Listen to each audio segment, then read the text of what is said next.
오늘은 예루살렘 회복운동 Back to Jerusalem 무브먼트에 대해서 생각해 보도록 하겠습니다. 최근 한국 교회 안에서 이스라엘에 대한 선교적 관심과 이스라엘을 위한 중보 기도 운동을 강조하고 그러한 운동에 헌신하는 분들이 적지 않게 많습니다. 특히 종말론과 관련하여 예루살렘에 대한 선교적 회복이 우리 주 예수 그리스도의 재림을 준비하는 핵심적인 사역이라고 강조하는 분들도 적지 않게 볼 수가 있습니다. 성경과 이스라엘 역사 속에서 예루살렘이 차지하는 비중은 무시할 수 없습니다. 예루살렘은 솔로몬 성전과 스룹바벨 성전 그리고 헤롯 성전으로 이어지는 하나님의 성전이 위치한 이스라엘 신앙적 중심지이자 정신적 토대를 이루는 곳이기 때문입니다. 1948년 이스라엘 국가가 다시 재건되면서 예루살렘은 이스라엘 중동 갈등의 중심 지역이 되었습니다. 그뿐만 아니라 예루살렘은 이제 세계적 정치 종교 분쟁이 일어나는 태풍의 눈이자 미래적 세계 3차 세계대전의 발생 예상 지역으로 자리 잡고 있습니다. 1998년 이후 열정적인 유대인들에 의해 템플 인스티튜트라는 제3의 성전 건립을 위한 기관까지 설립되면서 이스라엘은 이미 내부적으로는 제3의 성전 준비를 완료한 상태로 알려져 있습니다. 적지 않은 복음주의권 종말론 학자들이 주장하듯이 언젠가는 이슬람의 제3의 성지인 현재의 예루살렘 황금의 돔 자리에 유대인들이 제3의 성전을 재건하는 날이 올 것입니다. 즉 미래적 적그리스도와 세계정부는 이러한 최첨예한 정치적 종교적 분쟁 문제인 성전 문제를 사탄으로부터 권세와 능력을 부여받아 탁월한 정치적 수완을 발휘하면서 유대인과 이슬람권 양자가 받아들일 수 있는 극적인 해결책을 내놓음으로써 세상을 구원할 새로운 시대의 메시아로 추앙받는 날이 올 것입니다. 그때 그는 바울의 언급처럼 언젠가는 제3의 성전에서 스스로 하나님으로 칭할 날이 올 것이라는 의미죠. 이러한 종말론적 관점에서 볼 때 예루살렘과 이스라엘의 문제는 인류 역사를 향한 하나님의 시간표를 알려주는 중요한 지역임에는 틀림이 없습니다. 따라서 예루살렘에 복음을 전하는 선교적 회복운동과 예루살렘과 이스라엘을 위해 기도하는 중보 기도운동 자체는 우리가 전체 이슬람권과 북한을 위해 기도하는 것 못지않게 중요하다고 할 수가 있습니다. 문제는 예루살렘 회복운동이 극단으로 치우칠 때 발생한다는 것입니다. 극단주의자들은 이스라엘 문제와 관련하여 일부 복음주의 교회들이 소위 말하는 대체 신학에 빠져 다음 같은 예루살렘을 위해 축복하고 기도하라는 하나님의 종말론적 명령을 망각했다고 비판합니다. 시편 122편 세 번역에는 이렇게 기록되어 있죠. 사람들이 나를 보고 주님의 집으로 올라가자 할 때 나는 기뻤다. 예루살렘아 우리의 발이 내 성문 앞에 들어서 있다. 예루살렘아 너는 모든 것이 치밀하게 갖추어진 성읍처럼 잘도 세워졌구나. 모든 지파들 주님의 지파들이 주님의 이름을 찬양하려고 이스라엘의 전례를 따라 그리로 올라가는구나. 거기에 다스리는 보좌가 놓여 있으니 다윗 가문의 보좌로구나. 예루살렘에 평화가 깃들도록 기도하여라. 예루살렘아 너를 사랑하는 사람들에게 평화가 있기를. 내 성벽 안에 평화가 깃들기를. 내 궁궐 안에 평화가 깃들기를 빈다 하여라. 내 친척과 이웃에게도 평화가 너에게 깃들기를 빈다 하고 축복하겠다. 주 우리 하나님의 집에 복이 깃들기를 빈다. 여러분 대체 신학이란 구약의 이스라엘이 하나님께 불순종하고 불임을 받았기 때문에 신약 시대의 교회가 하나님의 구원 사역에 있어서 구약의 이스라엘을 완전히 대체하게 되었다는 신학입니다.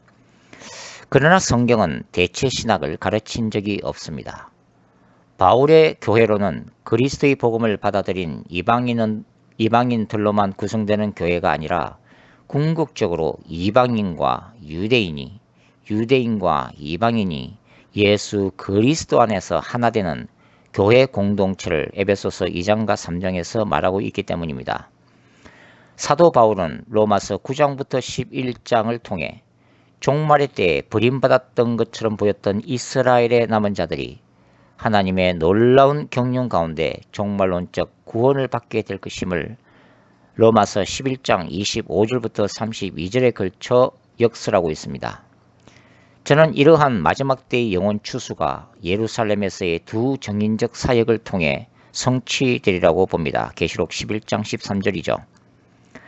극단주의자들은 예수께서 마태복음 24장의 종말론에서 가르치신 무화과 나무의 가지가 연하여지고 잎사귀가 나는 징조를 1948년도에 이스라엘이 기적적으로 팔레스틴에 재건되는 사건으로 이해하면서 신약 성경에 나오는 이스라엘을 이제는 모두 문자적으로만 이해한다고 주장하기도 합니다.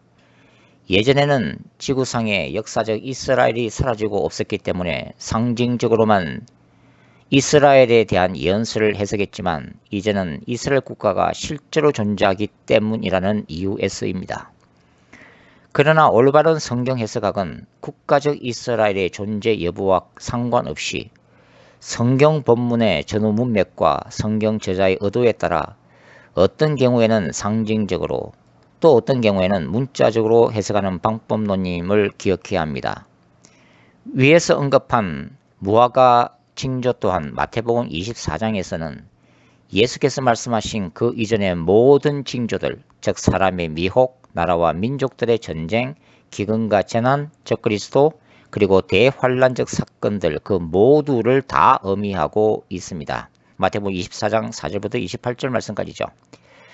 그리고 이스라엘 국가가 재건되었다는 이유만으로 구약의 예언서들을 통해 예언된 이스라엘 향한 모든 약속들이 현존하는 이스라엘 국가에 적용된다는 주장은 너무 지나친 주장이라고 말씀드릴 수가 있습니다. 구약의 예언서들 가운데 나타나는 예루살렘이나 이스라엘을 향한 약속의 궁극적인 성취는 신약의 교회 공동체를 통해 성취된다고 보는 관점이 성경적입니다.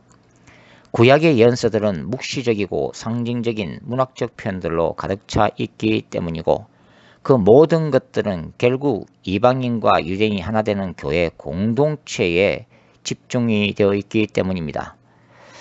오늘날 이슬람권에서도 재림의 징조는 나타나고 있습니다.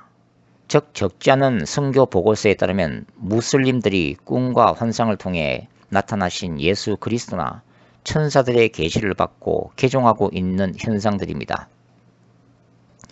예루살렘 회복 운동이 중요한 것처럼 이슬람 선교 또한 중요하고 중국 선교나 북한 선교 그리고 세계 모든 곳에서 이루어지는 다양한 선교 활동 또한 똑같이 중요하고 종말론적입니다. 그 모두가 하나님의 나라와 예수 그리스도의 재림이라는 거대한 모자이크 그림의 각 부분을 이루는 귀중한 퍼즐들인 것이죠. 각자가 받은 부르심과 사명에 따라 최선을 다하면 된다는 의미입니다. 때로는 종교적 예루살렘 회복 운동이 친이스라엘 정치 운동으로 비하되는 경우도 있습니다. 예루살렘 회복 운동에 헌신하는 어떤 분들은 정치적으로 친이스라엘 성향을 띌 수밖에 없습니다. 그래서 이스라엘이 팔레스틴 민족을 향해 자행하는 어떤 학살 행위도 정당화시킨다는 것입니다. 이스라엘 국가가 행하는 집단 테러 행위 또한 구약에서 말하는 거룩한 전쟁이라는 것이죠. 자민족, 자국 보호를 위한 정당 방위 행위는 용납될 수 있겠지만 탐욕과 국가 이기주의에 기초한 무차별 학살 행위는 정당화될 수도 없고 거룩한 전쟁일 수도 없습니다.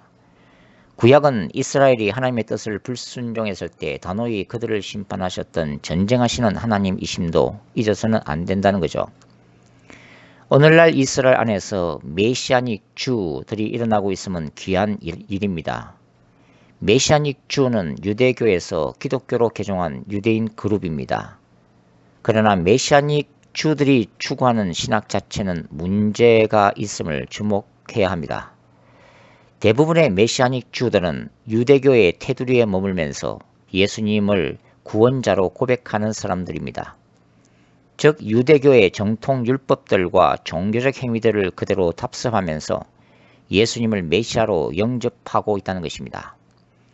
그러나 진정한 복음은 짐승의 피 제사와 구약적 성전 제도를 포함한 구약의 모든 율법들과 절기들이 예수 그리스도 안에서 완성되고 폐기되었음을 골로새서 2장 16절과 17절은 분명히 언급하고 있습니다. 바울이 그렇게도 강조했던 율법의 행함으로 구원받는 것이 아니라 믿음으로 인한 칭의에 기초한 구원인 것이죠. 로마서 3장 27절과 28절 말씀입니다. 예수께서는 모든 구약적 율법의 완성이라고 로마서 10장 4절은 언급하고 있기도 합니다. 따라서 메시아닉 주들이 추구하는 혼합주의적 양상, 즉 예수를 믿는 믿음과 유대교의 구약적 종교 행위를 함께 추구하는 것은 바울이 갈라디아서에서 끝으로 비판했던 다른 복음을 양산할 가능성도 있다는 것을 기억할 필요가 있겠습니다. 요즘에는 한국에서도 메시아닉 토라 운동이 강하게 일어나면서 소수의 교회들이 교회 안에서 유대 절기들을 회복하여 엄격히 지키고 강단에 메노라라고 하는 7 금초대까지 설치하면서 기독교의 뿌리인 유대교와 예루살렘 회복운동에 큰 관심을 보이는 교회들도 있습니다. 이러한 활동들이 예수 그리스도를 그리고 신약을 더 깊이 이해하기 위한 구약적 도구들로서 하나의 시청각 자료들로 사용되는 것은 아무런 문제가 없습니다. 그러나 궁극적으로 구약 절기들을 교회에 온전히 도입하면서 완전히 이러한 것에 집착하는 것은 마치 기독교에서 유대교로 회귀하는 것과 같은 것입니다. 결론적으로 말씀드려서 예루살렘 회복 운동과 이스라엘을 위한 중보기도는 너무나 소중한 것입니다. 동시에 한 영혼과 열방을 향한 모든 선교적 활동들과 다양한 기도 운동들 또한 동일하게 소중하고 중요한 것입니다. 그 모두가 다시 오시는 하나님, 곧 우리 주 예수 그리스도의 재림을 준비하는 종말론적 하나님 나라 운동들인 것입니다. 저는 기본적으로 우리 모두는 예루살렘의 중요성을 다시 인식하고 이스라엘의 회복, 그것이 예수 그리스도의 재림 안에 포함된 분명한 징조이기 때문에 관심을 기울이는 것은 너무나도 당연하다고 생각합니다. 그러나 백투 제루살렘 운동을 통한 예루살렘 회복 운동은 결국은 예수 그리스도의 재림을 준비하기 위한 하나의 징조이며 하나의 과제이지 백투 예루살렘만이 유일한 종말론적 운동이 아니란 것도 우리가 이해를 해야 합니다. 즉 예루살렘 회복 운동은 중요한 종말론적 운동들 중에 하나지 백투 제루살렘 운동을 통해서만이 예수 그리스도의 재림이 준비되는 것은 아니라는 것입니다. 우리 각자는 하나님이 우리에게 부어주시는 부르심과 사명이 있습니다. 어떤 이들은 예루살렘 회복 운동을 위해서 부르심을 받은 자도 있고 어떤 이들은 탈북자와 중국 선교, 북한 선교를 위해서 부름받은 자도 있고 또 어떤 사람은 아프리카를, 또 어떤 사람은 남미를 제3세계를 위해서 부름받은 사람들이 있습니다. 중요한 것은 우리가 우리에게 주어진 부르심과 사명을 인식하고 그것에 최선을 다할 때 예수 그리스도 안에서 성령께서 그 모든 것들이 합력하여 선을 이루시게 하신다는 것입니다. 예루살렘 선교운동은 너무나 중요합니다. 그러나 예루살렘 선교운동만이 유일한 운동이 아님도 기억할 필요가 있다는 것입니다.